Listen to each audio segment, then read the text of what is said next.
എടാ, കാര്യങ്ങൾ ഒരുപാടുണ്ട്. അതിലൊന്ന്, പെണ്ണ് കാണാൻ പോകുമ്പോൾ നിന്നെക്കാളും കാണാൻ കൊള്ളാവുന്ന ഒരുത്തനെ കൂടെ കൊണ്ട് പോവരുത്. 2, മിച്ചറും ലഡുവും കൊണ്ട് വെക്കുമ്പോൾ ആക്രാന്തത്തോടെ വാരി വലിച്ച് കഴിക്കരുത്. പിന്നെ മെയിൻ കാര്യം, പെണ്ണ് ചായമായിട്ട് വരുമ്പോൾ ഇന്നേ വരെ പെണ്ണിനെ കണ്ടിട്ടില്ലാത്തവനെ പോലെ എന്ന് വായും പൊളിച്ചിരിക്കരുത്. അതൊക്കെ പെട്ടെന്ന് ഏതുവരെ പഠിച്ച്? 8 വരെ. എന്താ അഭിമാനത്തോട് പറയുന്ന നോക്കിയാണ്. 8ാം ക്ലാസ് വരെ ജയിച്ച. കഷ്ടം. കാണാനും കൊള്ളൂല, നടത്തുവാണെങ്കിൽ അത് ഇങ്ങനെ. ഇപ്പൊ പഠിത്തവും ഇല്ല. പഠിത്തത്തെ കുറിച്ച് ചേട്ടൻ കൂടുതലൊന്നും പറയണ്ട. നിങ്ങൾ 5ാം ക്ലാസ് വരെയല്ലേ പഠിച്ചിട്ടുള്ളൂ. എടാ അനിയ, ഞാൻ 5ാം ക്ലാസ് വരെ പഠിച്ചെങ്കിൽ എന്ത്, ഞാനെന്ത് തോറ്റോ? എടാ, 5ാം ക്ലാസ് ഞാൻ ജയിച്ചു. പിന്നെ 18ാമത്തെ വയസ്സിൽ കുട്ടി നിക്കറിട്ട് ഫ്രണ്ട് ബെഞ്ചിൽ ചെന്ന് ഇരുന്നപ്പോ ടീച്ചർ എന്തോ കണ്ടിട്ട് എന്നെ പറഞ്ഞു വിട്ട്. അല്ലാതെ ഞാൻ തോറ്റെന്നല്ല. ടീച്ചർ എന്ത് കണ്ടതാന്തോ ഇപ്പോഴും പിടിയിട്ടില്ല. ഇതെങ്കിലും ആ പന്ന ലൂയിസ് മുടക്കാതിരുന്നാ മതിയായിരുന്നു. നീ വിഷമിക്കണ്ട, എല്ലാം ശരിയാവും. Don't worry. അല്ല, നാളെ നമ്മൾ എപ്പോഴാ പോകുന്നത്? നീയും പറഞ്ഞ? ഓ, എന്റെ പൊന്നനിയാ വരുമ്പോ മുഖത്ത് കുറച്ച് കരിവാരി തേച്ചിട്ട് പറഞ്ഞേ. അല്ലെങ്കിൽ വീട്ടിൽ നിന്ന് ഒരു ഹെൽമെറ്റെങ്കിലും തലയിൽ വെച്ചിട്ട് വാ. അപ്പോഴും നമ്മള് ഞാൻ ഏത് ജന്മത്തിൽ ചെയ്ത പാവോടാ ഈ ജന്മം നിന്റെ അമ്മാവനായിട്ട് ജനിച്ചത്. മനുഷ്യനെ കൊല്ലാൻ വേണ്ടി ഓരോരുത്തന്മാര് ജനിക്കും. അറിയോ, ഒരു തുള്ളി ചാറേ ഞാൻ കുടിച്ചിട്ടില്ല. മനുഷ്യന്റെ വെള്ളം കൂടി മുട്ടിക്കാൻ വേണ്ടി. അങ്ങോട്ട് പോ. അല്ല വേണ്ട, ആ വയലിൽ പോയി കൊക്കിനെ കല്ലെറിയാം. അതാ പറ്റിയത്. വരാൻ ബുദ്ധിമുട്ടൊന്നും ഉണ്ടായില്ലല്ലോ? അയ്യോ, എന്ത് ബുദ്ധിമുട്ട്. ഇവന്റെ കല്യാണം എങ്ങനെയെങ്കിലും ഒന്ന് നടന്നു കിട്ടണം. അതുകൊണ്ട് അത് കഴുതേരെ വീട്ടിൽ എങ്ങനെ വേണമെങ്കിലും ഞങ്ങൾ പോകും കേട്ടോ. പയ്യനൊന്നും പറഞ്ഞില്ല? അയ്യോ, അവൻ ഒന്നും മിണ്ടത്തില്ല. അതെന്താ? ഭയങ്കര നാണം കുലുങ്ങിയ. പക്ഷെ അതുകൊണ്ട് നിങ്ങൾ പേടിക്കേണ്ട കാര്യമൊന്നുമില്ല. രാത്രിയായ ഒരു നാണമില്ല അവന്. പിന്നെ ഇവനുമായിട്ടൊന്ന് അടുത്തു നോക്കണം. ആർക്കും ഇഷ്ടപ്പെടുന്ന ഒരു വലിയ സാധനം ഇവന്റെ കയ്യിലുണ്ട്. അതെന്തോന്നു? അല്ല, വലിയൊരു മനസ്സിന്റെ ഉടമയാണ് ഇവൻ. അത്രയ്ക്ക് സ്നേഹമാണ് ഇവൻ എല്ലാവരിടത്തും. പയ്യൻ എന്താ ചെയ്യുന്നത്? ഞാൻ ബിസിനസ് ഒക്കെ ആയിട്ട്. എന്ത് ബിസിനസ്? അയ്യോ, ഇനി ബിസിനസിനെ കുറിച്ച് സംസാരിച്ച ഇന്നിവിടുന്ന് പോവാൻ പറ്റത്തില്ല. ഇവന്റെ അച്ഛൻ ഒരുപാട് വസ്തുക്കളുണ്ട്, ഏക്കർ കണക്കിന്. അതിലില്ലാത്ത കൃഷികളാ. ഇഞ്ചി മുതൽ കഞ്ചാവ് വരെ. അല്ല, മറ്റേ എന്താടാ, മാഞ്ചി ഇപ്പൊ മൂഞ്ചിയന്. അല്ല, അച്ഛൻ വന്നില്ലേ? പുള്ളി ബൊമ്മന കള്ളിയില് ഉള്ളി കൃഷിയായിട്ട് പോയിരിക്കുകയാണ്, കാക്കയടിക്കാനെ. അതിങ്ങനെ വന്നില്ല. അതേ വരുമായിരുന്നു.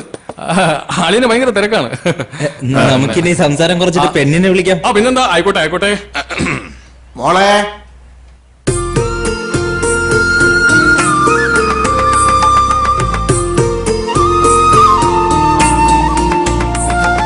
മാമാ, പെണ്ണു കൊല്ലാം മാമാ. വായടച്ചു പിടിച്ച് മിണ്ടാതിരടാ. ഇതാണ് എന്റെ മോള്. ഇഷ്ടായോ? മോളെ ഇഷ്ടായി. അമ്മയും കിടക്കാണല്ലേ.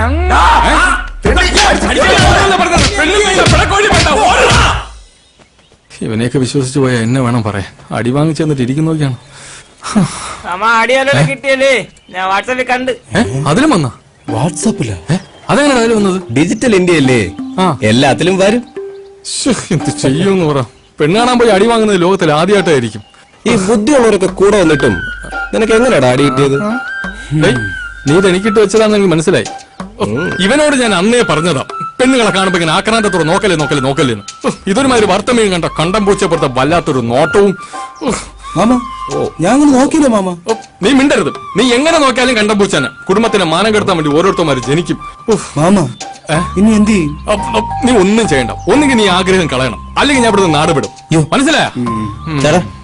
ഞാൻ പോട്ടെ. നീ പോടെ. അപ്പൊ എന്റെ കമ്മീഷൻ? അടിവാൻ ചെയ്ത കമ്മീഷനാ?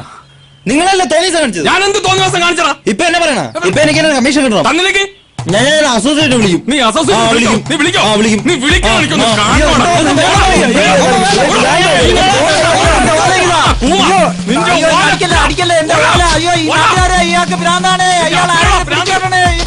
ഭ്രാന്തില്ലാതെ നടക്കുമ്പോ ഭ്രാന്താക്കണ മനുഷ്യൻ. എല്ലാത്തിനും ഇന്ന് ഞാൻ നോക്കി. മനുഷ്യന് ഒരു തുള്ളി ചായ അടിക്കാൻ പറ്റാത്ത അവസ്ഥ.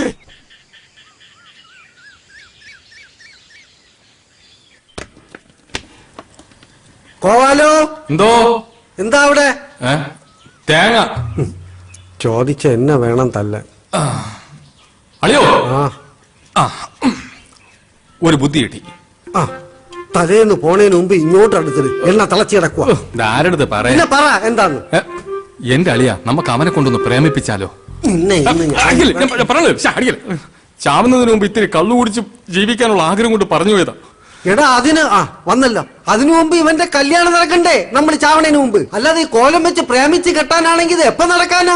എന്റെ അളിയ പ്രേമത്തിന് കണ്ണുമൂക്കൊന്നുമില്ല. സത്യം പറഞ്ഞാൽ ചില സമയത്ത് ബോധം പോലും ഇല്ല. ഓ അതൊക്കെ നമുക്ക് എങ്ങനെ അറിയാം? ബോധമില്ലാത്തോണ്ടല്ലോ എന്റെ പെങ്ങൾ അളിയനെ പ്രേമിച്ച് കിട്ടിയത്. എടാ ഇത് അതുപോലെ അല്ല. ഇപ്പൊ പ്രേമിക്കുക എന്ന് പറഞ്ഞ വലിയ ചെലവുള്ള കാര്യമാ. അതൊക്കെ പണ്ട്. ഇപ്പോഴത്തെ പൈമാര് പ്രേമിച്ചാണ് കോടികൾ ഉണ്ടാക്കുന്നത്. അതിനൊക്കെ ചെറിയ ടെക്നിക്ക് ഉണ്ടല്ലയാ. അടുത്ത അടിക്കുള്ള വകുപ്പായിരിക്കും.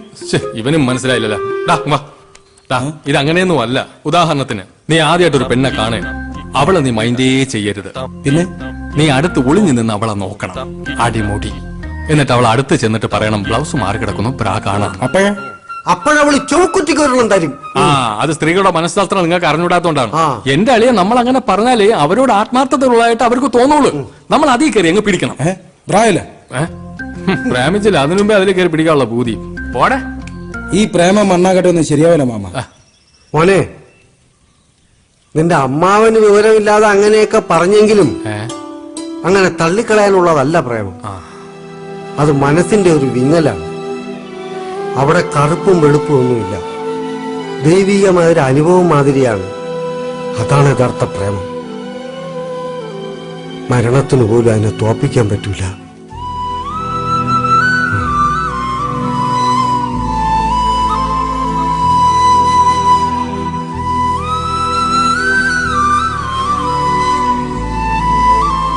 പെങ്ങളെ ഓർത്ത് കാണും, പാവം.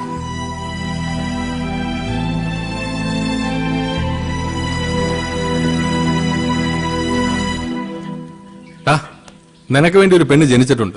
അവള് വരും, സമയമാകുമ്പോ നിന്നെ തേടി വരും. വെറുതെ വിഷമിക്കണ്ട കേട്ടാ. അളിയാ, അളിയോ ചമ്മന്തി അരക്കണ്ടേ? ഞാൻ അരയ്ക്കാം. അനന്തു ഒരുമാതിരി മറ്റടുത്ത പരിപാടി കാണിക്കുന്നത്. സവണ ഞാൻ അങ്ങോട്ട് വിളിക്കാതിരിക്കുമായിരുന്നു. നീ കുറെ നാളായി ഇത് തന്നെ പറയുന്നത്. ഞാൻ വിളിച്ചാ നീ ഒന്ന് ഫോൺ പോലും എടുക്കൂലല്ലോ. അയ്യോ അണ്ണാ, കാശിന്റെ കാര്യം ഉടനെ ശരിയാക്കാം. അതൊന്നും എനിക്ക് അറിയണ്ട. നിന്റെ കൂടെ വിസ അടിച്ചവന്മാരെല്ലാം മുഴുവൻ പൈസയും തന്നു. ഇനി നീ മാത്രമേ തരാവുള്ളൂ. ഞാൻ അപ്പോഴേ പറഞ്ഞതാ കൈ കാശില്ലാതെ ഇമാതിരി പരിപാടിക്ക് വരില്ലെന്ന്. ഇപ്പൊ അമ്മമാരുടെ ചീത്ത മൊത്തം ഞാൻ കേൾക്കണം. ഇല്ല, ഇനി ഒരു അവധിയില്ല. ഉടനെ കാശ് റെഡിയാക്കാം, ഉറപ്പ്. തന്നാ നിനക്ക് കൊള്ളാം. ഇല്ലെങ്കിൽ അഡ്വാൻസ് തന്ന പൈസ കാക്ക കൊണ്ടുവന്ന് കരുതിയാ മതി. പൈസ കൊടുത്ത് ഇതൊക്കെ നടക്കൂടെ? ഗൾഫിൽ പോയാൽ കുഴിച്ചെടുക്കാന്നാണ് അവന്റെ വിചാരം. നിനക്ക് ഇതിന്റെ എന്തെങ്കിലും ആവശ്യം ഉണ്ടായിരുന്നു? അന്നേ പറഞ്ഞല്ലേ ഇതൊന്നും വേണ്ട. ഇവിടെ എന്നിട്ട് കാര്യമില്ലടാ. വീട്ടിലാണെങ്കിൽ എന്നും പ്രശ്നമാണ്. അതിന് നിന്റെ അച്ഛൻ്റെ പൂത്ത കാശുണ്ടല്ലോ, അതും തരൂലേ? അതല്ലേ കുഴപ്പം. ചത്താലും 5 പൈസ തരില്ലെന്നാണ് അങ്ങേര് പറയുന്നത്. ഇനി എന്താണ് പ്ലാൻ? ആരെ കൊന്നിട്ടാണേലും ഞാൻ ആ കാശ് ഒപ്പിക്കും. അതുള്ള ചില വഴികളൊക്കെ തെളിഞ്ഞു വരുന്നുണ്ട്. നമുക്ക് അടുത്ത ദുരന്തം വരുന്നതാണല്ലേ. ഇന്നലത്തെ കല്യാണം കാണലും പൊളിഞ്ഞല്ലേ. ഇനിയിപ്പോ ലൂയിസ് മുതലാളിയെ കുറ്റാൻ പറയാൻ പറ്റില്ലല്ലോ. അത് അമ്മാവൻ കാണിച്ച പണിയാ. അല്ലടാ, നിനക്ക് ഇപ്പൊ തന്നെ പെണ്ണ് കിട്ടണമെന്ന് ഇത്രയ്ക്ക് നിർബന്ധം, അത്രയ്ക്ക് മുട്ടിക്കണ?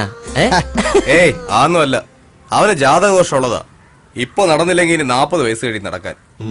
അത് മാത്രല്ലടാ, കുടുംബ വീട്ടിൽ വെച്ച് അവന്റെ കല്യാണം നടത്തോളെന്നും പറഞ്ഞ് മാധവേട്ടൻ നാട് മുഴുവൻ പറഞ്ഞു നടക്കുകയല്ലേ. അതിനി നടക്കുമെന്ന് തോന്നുന്നില്ല. കേസവന്റെ ചേച്ചി ജയിച്ചില്ലേ, അവളത് വിൽക്കാൻ പോകുന്നാണ് പറഞ്ഞു കേട്ടത്. അത് ഞാൻ അറിഞ്ഞു. ആ വീട് വെക്കാൻ വേണ്ടി മെമ്പറും ബ്രോക്കറും കൂടി ആളെ തപ്പി ഇറങ്ങിയ കാര്യം.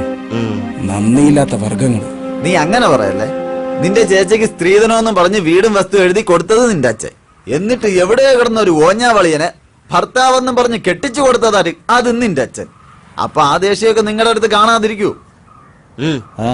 ആ കാണിച്ച ലൂയിസ് മുതലാളിയോടുള്ള വാശിയും വൈരാഗ്യത്തിന്റെ കാരണം ഉള്ളതെല്ലാം കൂടെ കേസും വക്കാണൊക്കെ പറഞ്ഞ് വിറ്റു തുളച്ചു. പിന്നെ ആ കൂടെ ഉള്ളത് ഇവന്റെ പേരിലുള്ള വഴിയില്ലാത്ത ആ പറമ്പ് മാത്രം. അതാണെങ്കിൽ ഒരു സൈഡിൽ ലൂയിസിന്റെ തോട്ടവും മറു സൈഡിൽ പുഴയും. അവിടെ വേണമെങ്കിൽ നിനക്കൊരു വീട് വെക്കാം. പക്ഷെ ഡെയിലി അച്ഛനും മക്കളും കൂടെ പുഴ നീന്തി അക്കരെ പോവേണ്ടി വരും.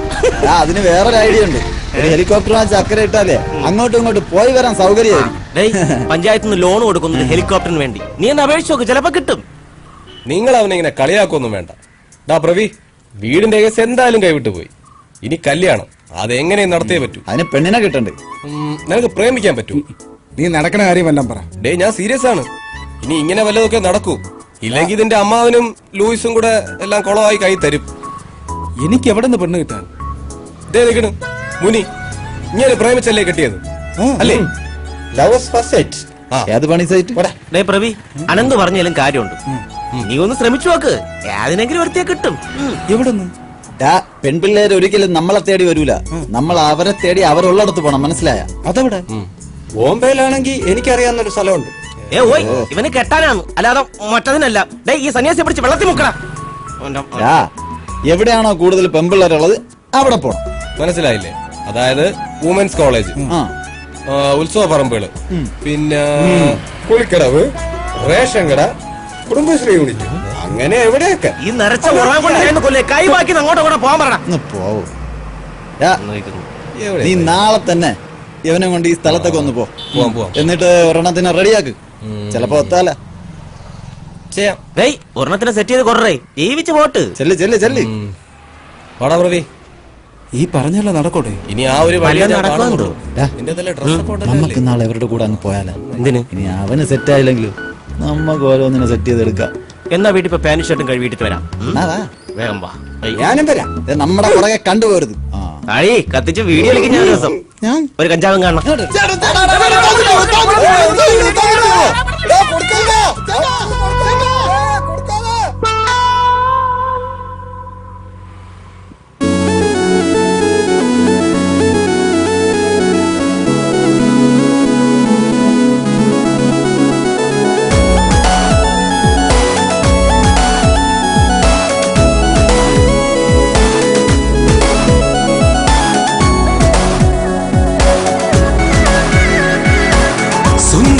ചാരത്ത് വന്നടയും നേരത്ത് അറിയാതെ ഉള്ളിൽ പ്രേമം പൂത്തല്ലോ.